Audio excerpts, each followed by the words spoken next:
I actually got into the solar industry myself. I left another sales industry and was looking at getting solar put into my property.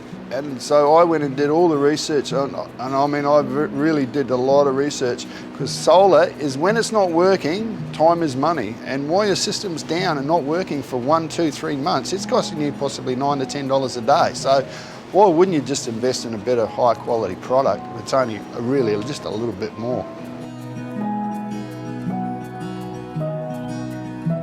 I'm a firm believer in buying the best product, the best quality that you can afford. The problem is that people buy lower quality products, cheap solar, they think they're getting a good deal, they get a cheaper product, they think, wow, we've got a great deal.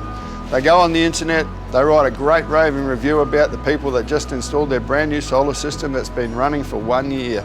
But I would like to see how many of them would like to rewrite their review after 5 or 6 years when their system has completely failed.